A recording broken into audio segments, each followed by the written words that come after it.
This channel does not promote any violent, harmful, or illegal activities. All content provided by this channel is meant for an educational purpose only.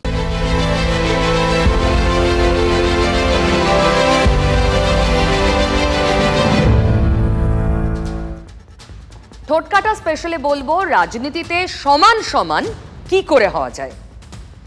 আপনারে বড় বলে বড় সেই নয়, লোকে যারে বড় বলে বড় সেই হয়। সেই লোকেই তো বলা বলি করছে এখন, বলবে না? এখন তো কেষ্টমণ্ডল আর কাজল শেখ দুজনেই Y+ ক্যাটাগরির নিরাপত্তা পান। মাসখানেক আগেই Y ক্যাটাগরি দেওয়া হয়েছিল জেলা সভাধিপতিকে, এবার Y+। দেখুন, এতদিন মন্ত্রী চন্দ্রনাথ সিনহা এবং তৃণমূল জেলা সভাপতি কেষ্টমণ্ডল Y+ নিরাপত্তা পেতেন। এখন সেই দলে ঢুকে পড়লেন কাজল শেখও। আজ আবার সেই নিরাপত্তার ঘেরাটোপে গেলেন নিজের দফতরে। বডি ল্যাঙ্গুয়েজই আলাদা, দেখুন।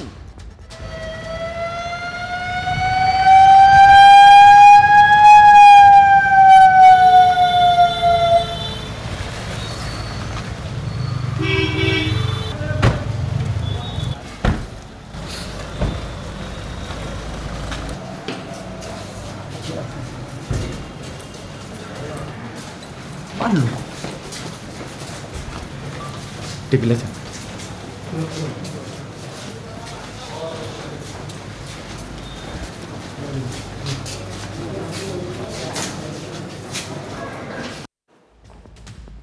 মুখের হাসিটা দেখলেন? সকলে হাঁ করে দেখছিলেন। এগিয়ে চললেন কাজলও, আর মুখের হাসি নিশ্চয়ই আপনার নজর এড়ায়নি। কাজল নিজে কিছু বলেননি বটে, তবে বডি ল্যাঙ্গুয়েজে স্পষ্ট সবটা। 16 তারিখ কোর কমিটির বৈঠক, ওদিকে বসে কেষ্টমণ্ডল, এদিকে সব ব্যাপারে নজর নিশ্চয়ই রাখছেন। 25 মাস পর জেলায় এসেছেন, জেল থেকে ফিরেই বুঝেছেন জেলা সভাপতি আর শেষ কথা নয়, চলতে হবে কোর কমিটির সঙ্গে। আর সেটা বুঝেই সেদিনের চড়া সুর আজ কেমন খাদে। কেষ্টমণ্ডলের অচেনা সুরের ব্যাখ্যাটা আবার দিলেন বিরোধী দলনেতা। সেই প্রশাসনের পুলিশের উপরে বোম মারুন। আমি বলছি বড় বড় লেকচার দেখে নেব, কেটে দেব, মেরে দেব, তাড়িয়ে দেব, এইসব আওয়াজ আমি কেষ্টমণ্ডলের মুখে শুনতাম। বলতো চড়াম চড়াম ঢাকের আওয়াজ, গুড় বাতাসা, উন্নয়ন দাঁড়িয়ে আছে। আজকে দেখুন 2 বছর জেল খাটার পরে কেমন গলার আওয়াজ বদলে গেছে। ঝগড়াঝাটি করবেন না, লাগান বাজান করবেন না, মানুষকে উত্তেজিত কথা বলবেন না, মানুষকে কাছে টেনে নেন। সবাই থাকুন, ভালো থাকুন, মিলেমিশে থাকুন, উন্নয়ন করুন। আওয়াজ বন্ধ, আওয়াজ বন্ধ। আপনারা ভালো থাকুন, আস্তে আস্তে যাবেন। আমি আছি, থাকবো, আপনাদের মতন কর্মী হয়ে থাকবো, নেতা হয়ে থাকবো। এই যে সুর খাদে নেমেছে কেষ্টমণ্ডলের, এটা কি শুধুই হাজতবাসের ফল, নাকি জেলায় ফিরে কেষ্টমণ্ডল বার্তাটা পড়ে নিয়েছেন? বীরভূমের স্ট্রং ম্যান তার সমান সমান আরেক স্ট্রং ম্যান তৈরি করছে তারই দল।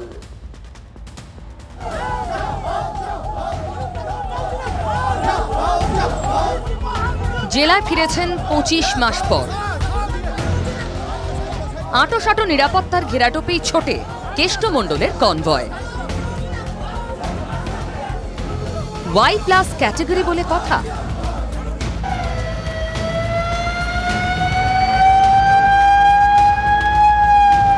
সেই একই ক্যাটাগরির নিরাপত্তা নিয়েই এবার জেলা পরিষদের দফতরে কাজল শেখও। তাহলে কেষ্ট কাজল একই ক্যাটাগরির নিরাপত্তা? আমি অনুরোধ করে বলবো, আমরা কেউ ঝগড়াঝাটি করবো না, আমরা সবাইকে নিয়ে চলবো, আমরা দলটা আরো বৃদ্ধি পাইয়ে নেবো, দলটাকে আরো বড় করবো। আমরা দেখিয়ে দেবো বীরভূম জেলার মানুষ সংঘবদ্ধ আছে, বীরভূম জেলার মানুষ মমতা বন্দ্যোপাধ্যায়ের সঙ্গে আছে, বীরভূম জেলার মানুষ অভিষেক বন্দ্যোপাধ্যায়ের সঙ্গে আছে। তাহলে মিলে মিশে করি কাজ, দুজনের মুখেই এক কথা, অথচ পুজোর পর দলের বিজয়া সম্মিলনীর মঞ্চে দুজনকে একসঙ্গে দেখা গেল কই? কৃষ্ণমণ্ডলও সেই ক্ষোভ গোপন রেখেছেন কি? সভাধিপতিকে বলবো মানুষের সঙ্গে কথা বলবেন, দলটা আরো বড় বৃদ্ধি পাবে। আর আপনি যদি আমাকে খ্যাট করেন, আমি দুঃখ নিয়ে বাড়ি যাব, আমি কষ্ট নিয়ে বাড়ি যাব, আমার একটা রাগ থাকবে। এই আবহেই কৃষ্ণমণ্ডলকে ফোনে বার্তা মমতা ব্যানার্জির, গণ্ডি বেঁধে দেওয়া হলো। জেলা সভাপতিকে স্পষ্ট নির্দেশ, কোর কমিটিকে এড়িয়ে চলা যাবে না। তারপরও কাজল শেখের সঙ্গে কৃষ্ণমণ্ডলকে একসঙ্গে দেখা গেল কই? তাহলে বীরভূম তৃণমূলের ঠান্ডা লড়াই চরমে। এবার আমার মধ্যে বা আমাদের মধ্যে কোনো সমন্বয় অভাব আছে বলে মনে করি না। ঠান্ডা লড়াই যে বা যারা করছে সেটা তাদের বিষয়। আমি সবাইকে নিয়ে চলেছি এবং 2024-এ তার প্রমাণ দিয়ে দিয়েছি।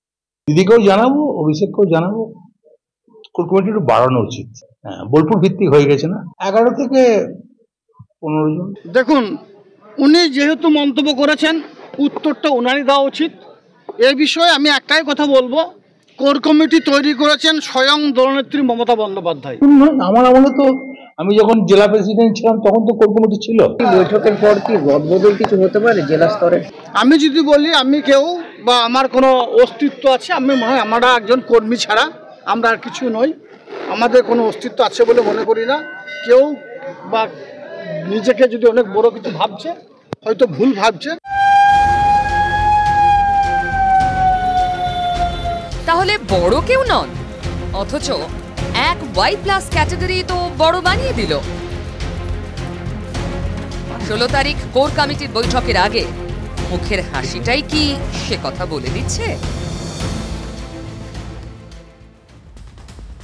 গোফ চুরির শেষ দুটো লাইন মনে আছে? গোফের আমি, গোফের তুমি। গোফ দিয়ে যায় চেনা, কিন্তু গোফ দিয়ে সত্যি কাউকে চেনা যায়? এই ছেলেটাকে দেখুন, গোফের তা দিতে দিতে কি বলছে মন দিয়ে শুনুন। শামসুদ্দিনকে গুলি করলে কেন ভাই? শামসুদ্দিনকে গুলি করলে কেন? ভাই মিলে আমার মাকে খেলিয়েছিল তাই জন্য। আচ্ছা, তোমার কি এর আগে গন্ডগোল হয়েছিল? হ্যাঁ, ও গন্ডগোল করেছিল, নিজের অফিসের কাছে থেকে আমাকে বেশি করে। আচ্ছা, বলছি তুমি কি বজরং দলের সাথে যুক্ত? না না, আমি টিএমসি করি। টিএমসি করো? আর্মসটা কোথা দিয়ে পেলে? আর্মসটা কোথা দিয়ে পেলে? কিনেছিলে? না না, আমাকে প্রীত পান্ডে দিয়েছিল। হ্যাঁ, প্রীত পান্ডে। আচ্ছা, আর আর্মস আছে নাকি? অন্য আর্মস আছে নাকি? আর প্রীত পান্ডের কাছে আছে একটা। আশা করি এতক্ষণে বুঝে গেছেন, গোফ দিয়ে শিকারি বিড়াল চেনা গেলেও রাজনৈতিক ছত্রছায়ায় থাকা মস্তানদের চেনা যায় না। এই যে যার কথা শোনালাম, স্ক্রিনে যাকে দেখছেন, রঞ্জন যাদব নিজের অপরাধ নিয়ে নির্লিপ্ত, নির্বিকার। উত্তরপাড়া থানা থেকে বেরিয়ে আদালতে যাওয়ার পথে সব প্রশ্নের টু দ্য পয়েন্ট আনসার দিলেন। এমনকি নিজের রাজনৈতিক জার্সিটাও লুকোছাপা না করে জানিয়ে দিলেন। গর্বের সঙ্গে বললেন, আমি তৃণমূল করি। আর রঞ্জন যা বলেছে, রাজনৈতিক দিক থেকে এটাই সবচেয়ে গুরুত্বপূর্ণ পয়েন্ট। এরপর প্রশ্ন উঠবে না, রঞ্জনরা অস্ত্র পায় কি করে? একটু আগেই তো শুনলেন, ক্যামেরার সামনে পীড়িত পান্ডের নাম বললেন নির্দ্বিধায়। এই পীড়িত পান্ডে রঞ্জনের কেমন পীড়িতের লোক? কেন, কোন খাতির থেকে সে হাতে বন্দুক দিয়ে দিল রঞ্জনের? পুলিশও কি দেখবে? ঠোঁট কাটার সন্দেহটা কোথায় জানেন তো? ছবিটা দেখুন। পুলিশ মন্ত্রী, আমাদের মুখ্যমন্ত্রী, সেই কবে বকটুইয়ের ঘটনাস্থলে দাঁড়িয়ে নির্দেশ দিয়েছিলেন যেখানে যত বেআইনি অস্ত্র উদ্ধার করতে হবে।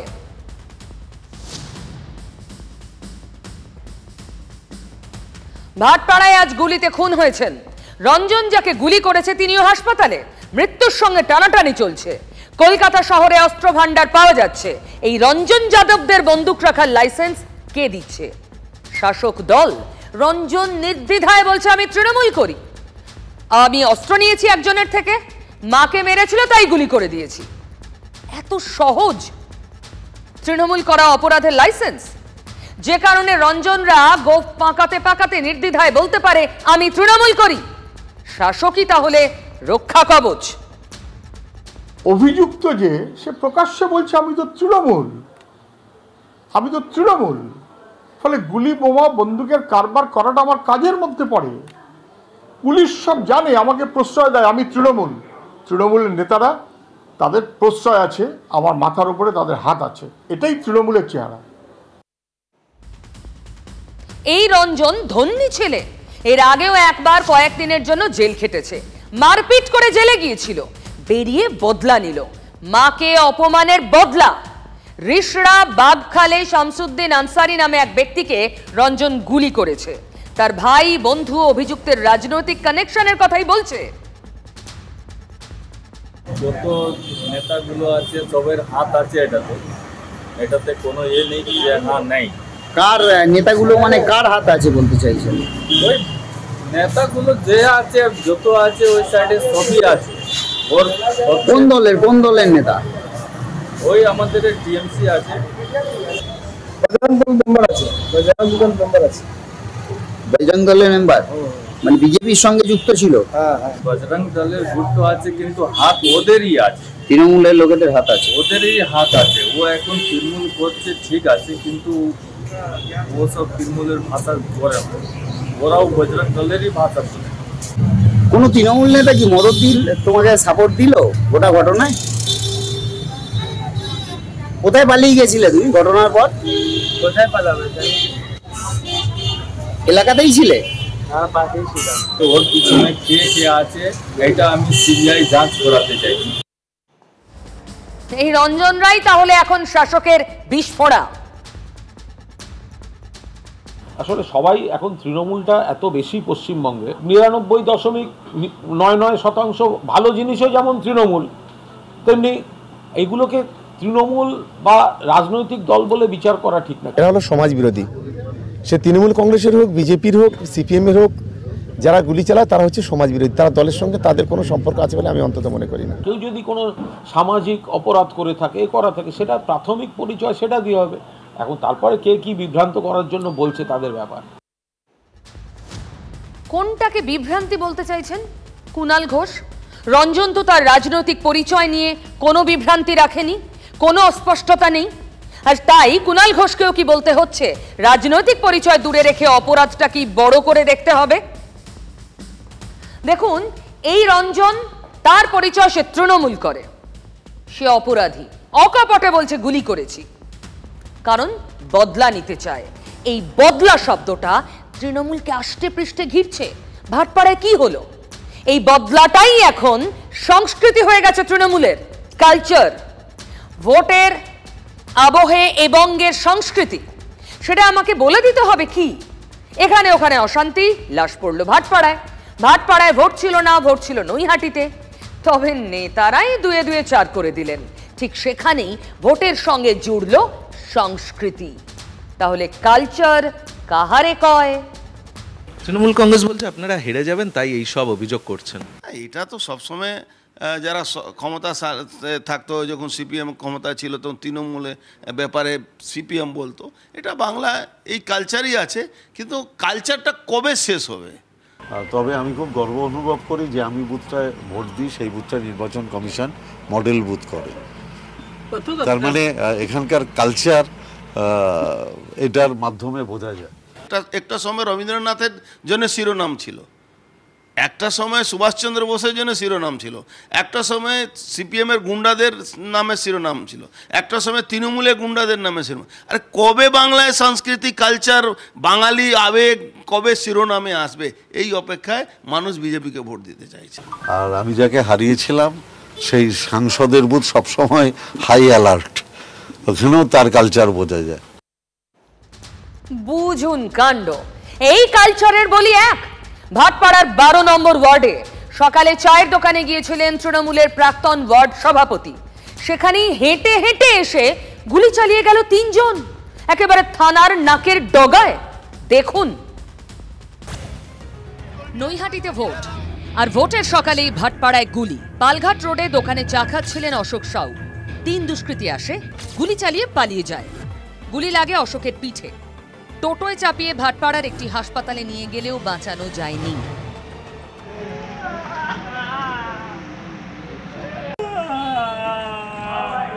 ততক্ষণে পুলিশে ছয়লাপ এলাকা। উপস্থিত ব্যারাকপুরের সিপি আলোক রাজোরিয়াও।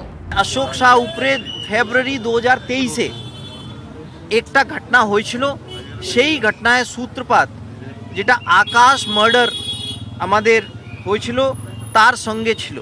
2020 সালে খুন হন আকাশ প্রসাদ নামে এক তৃণমূল কর্মী। আকাশ প্রসাদ খুনের ঘটনায় নাম জড়ায় অশোক শাহুয়ের। তারপরে হামলা চলে অশোকের ওপর। একে 2023 সালে ফেব্রুয়ারি মাসে একে গুলি বোম 2 রাউন্ড গুলি এবং 2খানা বোম ছোড়া হয়েছিল। এই যে জায়গাটা আমি রাস্তাটা দেখাচ্ছি, এই গলিটাই মারা হয়েছিল। আর এখান থেকে জগদ্দল থানার দূরত্ব মাত্র 50 ফুট। এর মধ্যে আবার আজকে ঠিক সকাল 9টায় এই সেই চায়ের দোকান, যেই চায়ের দোকানে চা খেতে এসেছিল, সেই চায়ের দোকানেই গুলি বোম চালায় লক্ষ্য করে দুষ্কৃতীরা। 2 বছরে 2 বার হামলা। থানার নাকের ডগায় হেঁটে এসে হামলা চালালো কারা?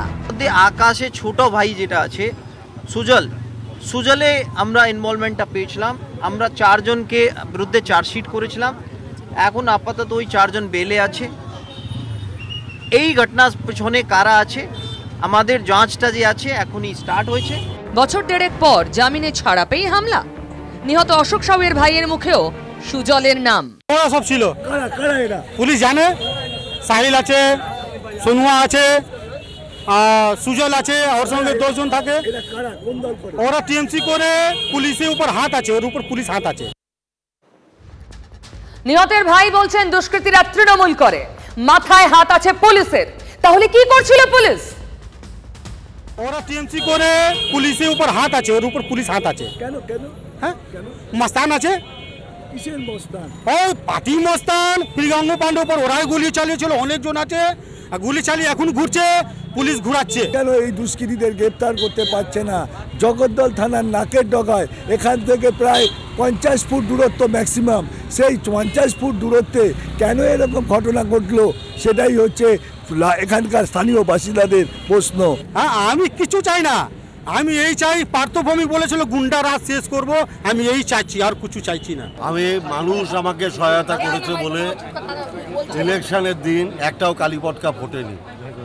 অর্জুন সিং যদি মনে করে নতুন করে কোনো গুন্ডামি করবে, সেটা কি করে শায়েস্তা করতে হয় সে ওষুধ আমার কাছে আছে। গুন্ডামি করে তার ফল ওকে ভোগ করতে হবে। আমি ওকে আপনাদের মাধ্যমে জানিয়ে দিতে চাই, বাড়াবাড়ি করলে ওর পক্ষেই সেটা অসুবিধাজনক হবে।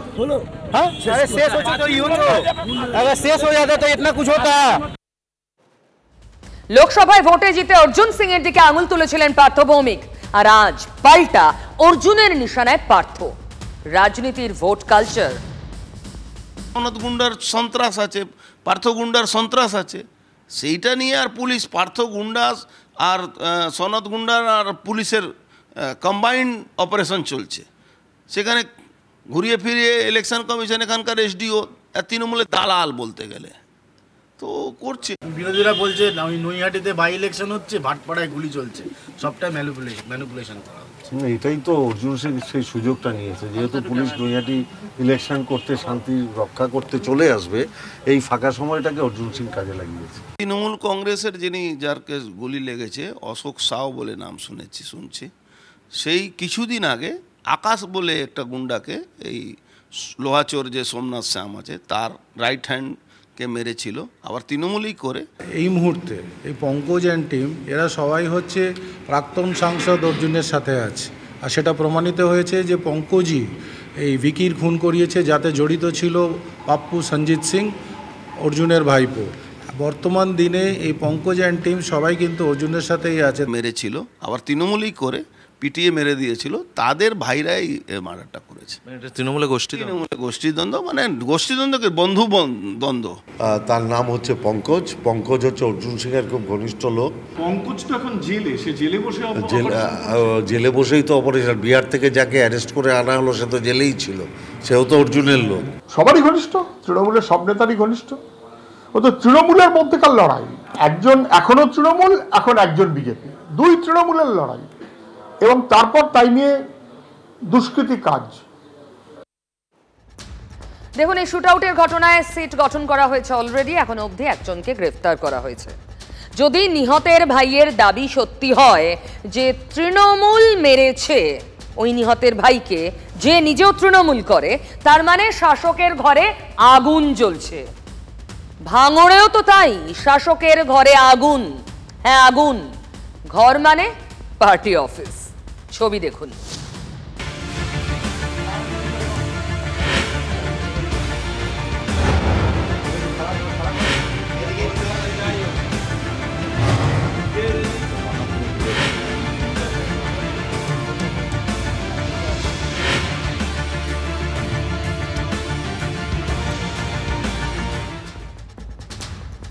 এই পার্টি অফিস ভাঙড়ের চালতাবেড়িয়া এলাকায়, যেটা আইএসএফ এর শক্ত ঘাঁটি। ভাঙড়ের বিধায়কের নামও নওশাদ সিদ্দিকী, আইএসএফ নেতা। শাসকের সন্দেহ তাই আইএসএফ এর দিকেই। গতকালকে কয়েকজন আইএসএফ এর এখানে দুষ্কৃতী এখানে নেশাভাম করে পাতা খেয়ে এই আমাদের পার্টি অফিস ছিল। পার্টি অফিসের মধ্যে দিদির ছবি ছিল, অভিষেক দার ছবি ছিল, শওকত দার ছবি ছিল, সব ছবি সব পুড়িয়ে দিয়ে জ্বালিয়ে দিয়ে, ক্যারাম বোর্ড ছিল, চেয়ার ছিল, সব জ্বালিয়ে দিয়েছে। আমাদের পাড়ায় যে কটা আইএসএফ দুটো তিনটে আছে তারাই করেছে। কেন জ্বালিয়ে দেওয়ার কারণটা কি মনে করছেন?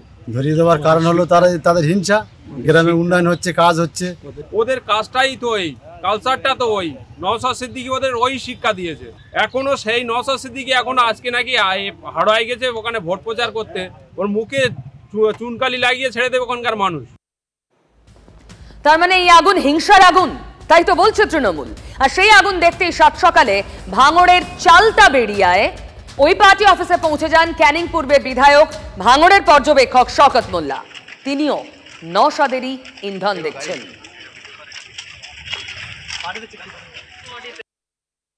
নওশাদ সিদ্দিকীর ইন্ধনে এই ঘটনা এখানে ঘটানো হয়েছে।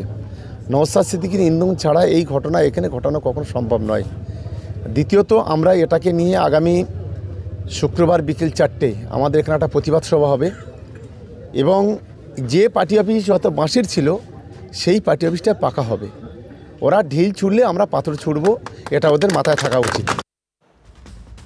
ঢিল ছুড়লে পাথর মানে আইএসএফ এর পার্টি অফিসে পোড়ানো হবে? শওকত নিজেই ব্যাখ্যা দিলেন। তবে হ্যাঁ, পাথর ছোড়াবো এই নয় যে ওদের বিরুদ্ধে ওরা পার্টি অফিস জ্বালিয়েছে বলে আমরা আরও দুটো জ্বালিয়ে দেবো বা আমরা দুটো মারবো, এই ধরনের কোনো কথা বলছি না। ওরা যে কাঁচা পার্টি অফিসটা আমাদের জ্বালিয়ে দিয়েছে, এই পার্টি অফিসটা পাকা হবে, সেই কারণে এই কথাটা আমি বললাম। অপ্রীতিকর কিছু ঘটিয়ে ফেলতে পারেন ওই ইট পাটকেলের তত্ত্বে, সেই আশঙ্কা করেই কি ব্যাখ্যা দিতে হলো শওকতকে? দলের সম্পদদের তো শওকত হাড়ে হাড়ে চেনেন, তাই না? কি বলছে আইএসএফ শুনুন। তখন ব্যাপারটা হচ্ছে কিছু হলেই আইএসএফ এর নামে দোষ চাপিয়ে দেওয়া, এটা হচ্ছে তৃণমূলের প্রধান অস্ত্র, এবং আমাদের আইএসএফ এর ছেলেদের নামে মিথ্যা মামলা কেস দিয়ে ডিস্টার্ব করা হচ্ছে। এটা একটা পুরাতন ওদের একটা পলিসি। ওখানে কালকাটা পুলিশের আন্ডারে আছে, এখন ভাঙড় ডিভিশন হয়েছে। নিশ্চিতভাবে ওখানে সিসিটিভি বাজারে মার্কেটে লাগানো আছে পুলিশের পক্ষ থেকে। সিসিটিভি ফুটেজ দেখলেই ধরা যাবে, দুধকে দুধ পানিকে পানি হয়ে যাবে। কারণ আইএসএফ এই ধরনের হিংসা রাজনীতিকে প্রশ্রয় দেয় না বা প্রমোট করে না। এই ভাঙড়ে আজকের 21 সালে এমএলএ জেতার পর থেকে আজ পর্যন্ত একটা 2 নয়া পয়সার কাজ দেখায়নি। আবার সেই ভাঙড়ে এসে ভোট চাচ্ছে, লজ্জা শরম কিছু নেই।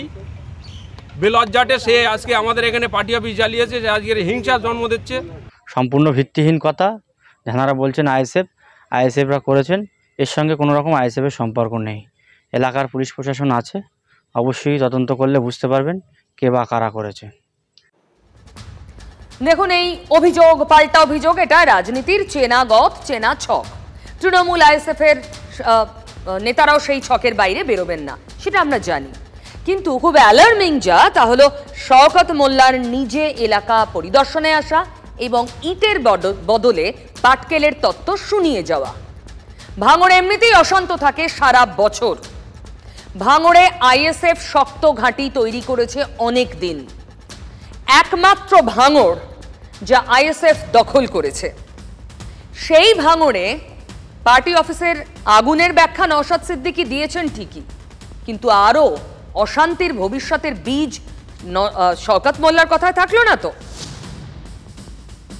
খোঁজলে দেখা যাবে দুটো হতে পারে। একটা হচ্ছে আরাবুল ইসলাম সাহেবের পন্থী আর শওকত সাহেব পন্থী একটা ভালোই গুঞ্জন চলছে, হিংসা হচ্ছে, নিজেদের মধ্যে গোষ্ঠীদ্বন্দ্ব হচ্ছে, একে অপরের এই শোধ তোলার জন্য অন্যায়টা করতে পারে। দ্বিতীয় হতে পারে এটাও, শওকত সাহেব পন্থীরা নিজেদের রাতের অন্ধকারে নিজেদের অফিসে আগুন লাগিয়ে দেয় আইএসএফ সহ ওনার অন্য যে গোষ্ঠী আছে তাদেরকে ডিস্টার্ব করার জন্য এটাও করতে পারে। তদন্ত সাপেক্ষ, যদি সঠিক তদন্ত হয় আমার মনে হয় দেখবেন তৃণমূল কংগ্রেসের নামগুলো বেরিয়ে আসবে। নিয়োগ দুর্নীতি মামলায় কুন্তল ঘোষের জামিন মামলা শুনানির শেষ হয়েছে, কিন্তু রায়দান হয়নি। হাইকোর্টে কুন্তলের তরফে দাবি তাপস মণ্ডল, মানিক ভট্টাচার্যরা জামিন পেয়েছেন। কুন্তল ইডির ভয় পক্ষের কুন্তল এবং ইডি উভয় পক্ষের বক্তব্য শুনে রায়দান স্থগিত রেখেছেন বিচারপতি। টোটকাটা আবার দেখুন আগামীকাল রাত ৮টায়। এখন না বললেই নয়, অমিতাংশু ভট্টাচার্যের সঙ্গে।